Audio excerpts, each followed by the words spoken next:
E tudo belezinha? Professor Girelli aqui na área, sou professor de Química aqui do Colégio Évora e o meu motivo da minha presença, né, é fazer uma revisãozinha da UEMS. No caso, eu resolvi a última prova com vocês, direcionar alguns tópicos importantes, o que pode aparecer nessa sua prova, agora nessa semaninha tão decisiva aqui, tá?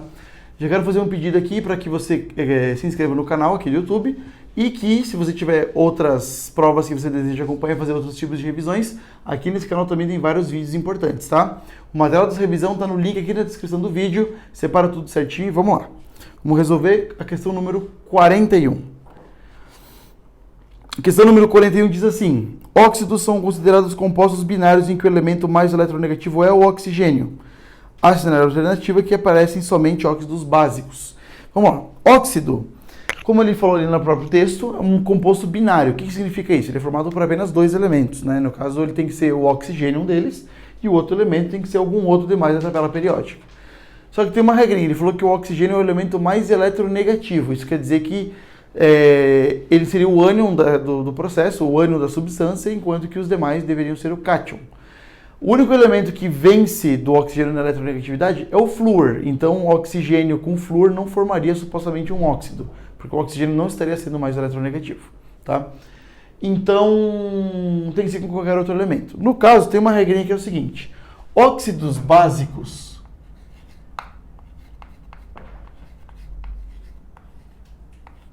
são aqueles óxidos onde o elemento ligado no oxigênio tem um NOx baixo. Né? O elemento que está ligado no oxigênio tem NOx baixo. Geralmente quanto? Geralmente mais 1 ou mais 2. Tá? Quem que é mais 1 e mais 2? Normalmente formado por elementos do grupo 1 e grupo 2 da tabela periódica.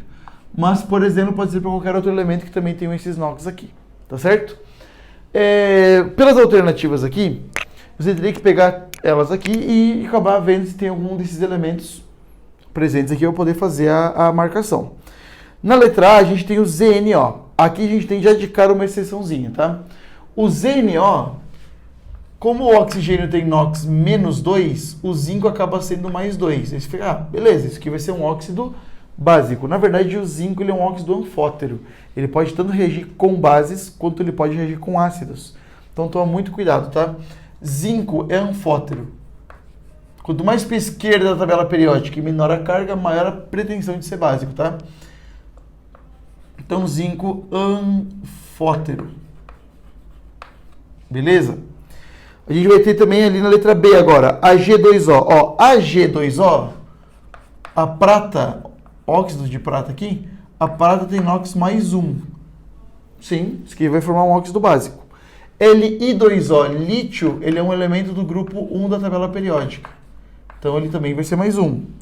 Depois a gente tem CaO, que é óxido de cálcio. Cálcio é um elemento do grupo 2, tem NOx mais 2.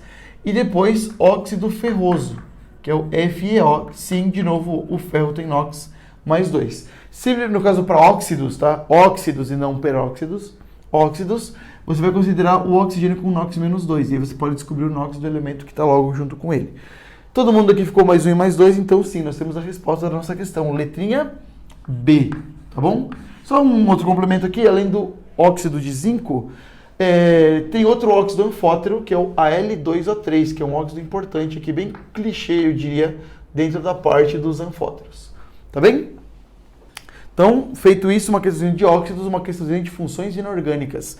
Vamos agora para a nossa próxima questão. Belezinha. O que diz a questão 42? 3 compostos orgânicos têm suas estruturas representadas abaixo, A, B e C. Entre eles, temos um grupo funcional oxigenado, um de função mista e outro nitrogenado. E ele pede para assinalar a alternativa correta quanto à função e à classe a que pertencem esses compostos. Beleza. Letra A. A estrutura A é função mista e representa um aminoácido. Para ser um aminoácido, a gente precisa de duas funções. E sim, tem que ser um composto de função mista, tá? Só que para ser um aminoácido tem que ter amina, e nós temos aqui a função amina, perfeitamente. E tem que ter a função ácido carboxílico, que não é o que está acontecendo. Não temos um ácido carboxílico aqui. Então, isso aqui não é um aminoácido. Inclusive, aqui, ó, nós temos a função amina. E nós temos aqui um nitrogênio que faz dupla. Aqui nós temos um grupamento imina. mas nada de ácido carboxílico, tá? Já aproveitando o barco aqui, vamos ver as próximas funções. Aqui nós temos que função orgânica? C-OH. Isso daqui é um ácido carboxílico. E aqui nós temos um nitrogênio, que fazendo apenas simples, e aqui nós temos uma amina. Aqui nós temos aqui em cima um aldeído, né? Mas o aldeído não tem que ter C-OH? Sim, mas esse tipo de desenho ele está escondendo o H. Então tem sim um H aqui, só que ele não está visível. E aqui nós temos hidroxila ligado a carbono, que só faz simples. Aqui nós temos um álcool. Certíssimo, vamos ver? Então, para a letra A, não serve. Né? Para a letra B, estrutura C possui função oxigenada. Sim, função oxigenada representa um lipídio. Lipídios são cadeias longas e são compostos que têm baixa polaridade. Esse aqui nós temos uma hidroxila a cada carbono, basicamente. Isso aqui é um carboidrato, tá? Basicamente, para cada carbono que eu tenho uma molécula de água. Quase isso, né? H2O aqui. Então, isso aqui é um carboidrato, não é um lipídio. Letra C. As estruturas A e B são funções mistas e podemos chamá-las, classificadas como bases nitrogenadas.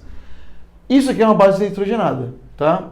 Isso daqui, não. Isso aqui já vai ser um aminoácido, porque eu tenho a função amina e ácido carboxílico. Letra D. A estrutura B, a função mista, representa um alfa-aminoácido. Sim, é um aminoácido e é do tipo alfa. Por que é do tipo alfa?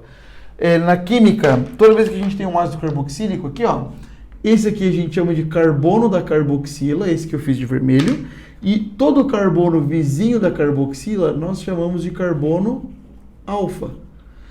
Um alfa-aminoácido é aquele que tem o grupo amina ligado no carbono alfa, e de fato, esse nitrogênio da amina está ligado diretamente nesse carbono alfa. Então nós temos aí a nossa respostinha, letra D. Então, uma questãozinha de bioquímica aqui, dentro da parte da química orgânica. Vamos agora para a nossa próxima questão. Questão número 43. O conhecimento da velocidade das reações químicas e dos fatores que podem alterá-la é de extrema importância para a produção industrial de uma série de produtos. Baseado em seus conhecimentos da cinética química, é correto afirmar que: letra A, a velocidade de uma minoria de reações químicas cresce com a maioria da temperatura. Na verdade, a temperatura é o fator que faz o contrário, ele acelera sempre as reações. Não importa se elas são exotérmicas ou se elas são endotérmicas, porque como isso mexe com vibração de partículas, de moléculas, isso acaba aumentando a propensão, né, que elas se colidam, e quanto mais colisão entre as moléculas, maior a velocidade de uma reação. Beleza, letra B. Então, só para confirmar aqui, ele falou que é a minoria, mas na verdade é a maioria, tá? Letra B. A velocidade de uma reação química quase sempre independe da concentração dos reagentes. Não, tem uma regra, uma lei, né, que a gente chama de lei da ação das massas, que diz que velocidade de uma reação é igual a uma constante, que só depende da temperatura, multiplicado pela concentração dos reagentes, elevado a uma ordem, que é um número que vai determinar o quão influente esse reagente é nessa velocidade, tá? Então, se independesse, essa concentração dos reagentes não apareceria na fórmula, e aí dependeria de qualquer outro fator, mas não é o que acontece. Letra C. A velocidade de uma reação química depende da orientação apropriada das moléculas na hora do choque. Sim. Gabarito da questão. Fundamental essa daqui, tá? Quando uma molécula vai reagir com a outra, ela precisa de algumas coisas, tá? São alguns pilares aqui. Eu preciso, primeiramente, que os componentes tenham afinidade química. Para uma reação acontecer bem, eles precisam ter uma afinidade química. Então eles têm que querer reagir um com o outro. Você pega, por exemplo, água e óleo, coloca um na superfície do outro ali, esse óleo e essa água, se for reagir minusculamente, né, então desprezivelmente, e eles até têm contato um com o outro, mas eles não têm afinidade nenhum pelo outro, né? Que mais? Eles precisam de uma energia de ativação.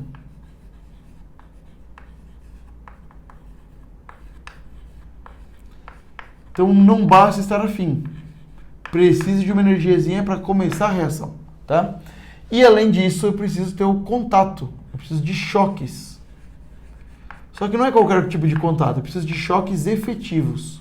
Uma molécula tem que colidir frontalmente com a outra para poder assim ter a certeza que as ligações antigas vão ser quebradas e as novas vão ser formadas. Se uma molécula pega de raspão, não é um critério suficiente para poder fazer a troca de ligações. Então, sim, tem que ter um choque apropriado, um choque frontal, direto entre um reagente e outro. Tá bem? Respostinha da questão, então a gente fica com a letra C. Uma questão bem direta aqui, só que sobre um assunto chamado cinética química, tá bom?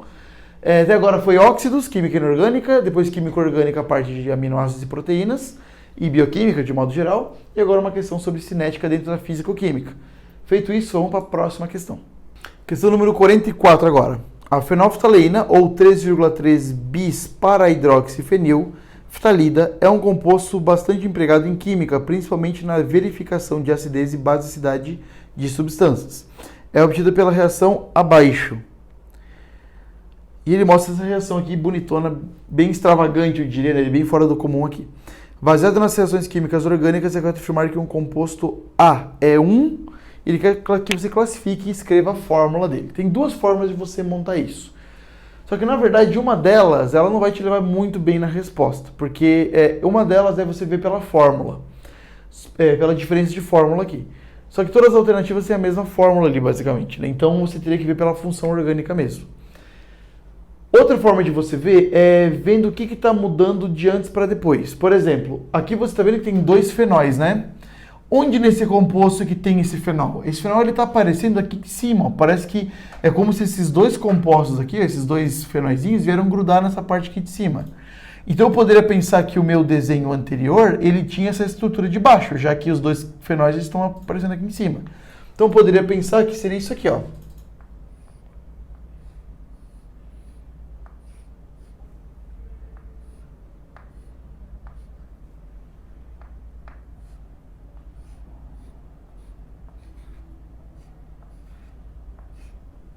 Isso.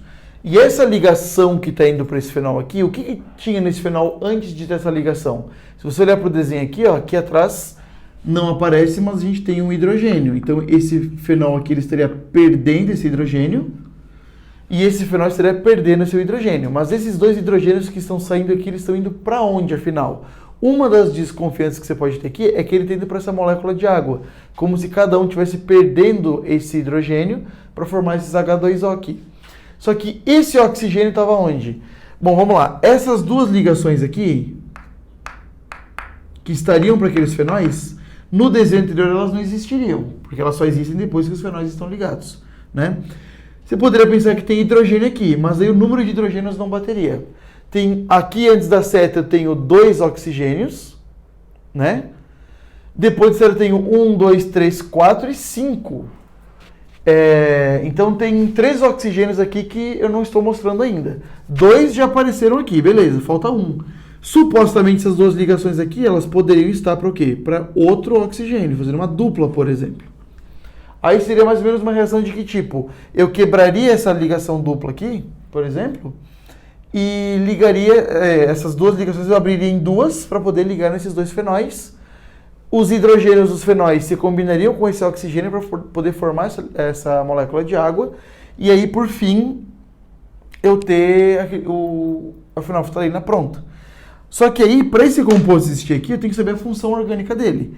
Isso aqui nós temos o quê? Um oxigênio, que é um heteroátomo, entre 2 carbonilas. É isso mesmo, uma função que ela é muito difícil de aparecer em vestibular, mas a UEMS ela quis cobrar. Isso aqui é um anidrido. Então, assim, não tinha outra forma de fazer, não é um tipo de reação, não é um tipo de reação comum que aparece pra gente, né, que é ensinado normalmente. É uma reação que você tem que fazer pela dedução mesmo, tá?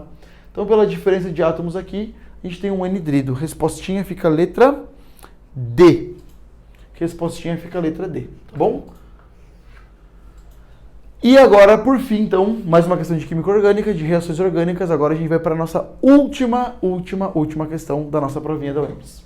Maravilha, essa última questão aqui é uma questão que fala sobre água, tá? Inclusive, gente, uma coisa que eu percebo. Água é um assunto que as provas da UFMS e da UEMS, né, tudo no caso pela banca da FAPEC, eles gostam muito de trazer alguma problemática envolvendo água, tá? Às vezes é água do mar, água mineral, água da torneira, água de Campo Grande, água de algum lugar, né? Sempre tem essa questão de água. Então, possivelmente vai ter uma outra questão nessa prova agora, recentemente, tá bom? Número 45 diz assim, ó, o rótulo de uma garrafa de água mineral traz as informações apresentadas na figura abaixo. Ele dá um quadrinho, como se fosse um rótulo, né, de uma aguinha mineral e da composição química em miligramas por litro. Cada litro dessa água mineral tem aquela composição ali, tem aqueles componentes com aquelas quantidades. Deu as características físico-químicas também e vamos ver o comando da questão. Segundo as informações da tabela, é correto afirmar que a massa total de íons de metais alcalinos terrosos dissolvidos em 1 litro da água, dessa água, né, em miligramas é igual a... Qual é a questão aqui? Não tem uma conta, parece uma questão assim, de conta difícil, que vai ter que ter muito trabalho, e não. É literalmente uma soma. O problema aqui é mais tabela periódica do que cálculo de soluções. Porque ele quer saber a massa total de íons em miligramas. Vamos lá. Nesse rótulo, as massas dos componentes estão em miligramas?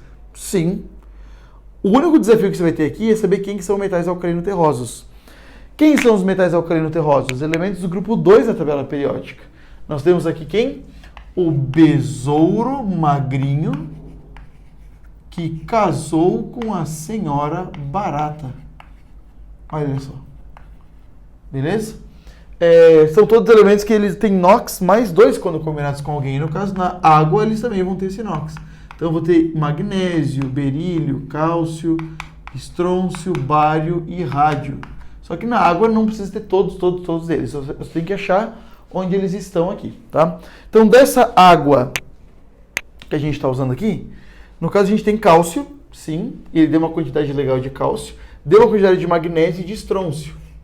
De magnésio ele deu quanto? 0,340 miligramas. De cálcio ele deu quanto? 7,792. Deu mais algum? Deu estrôncio também, né? Quanto que ele deu de estrôncio aqui? Deu 0,342.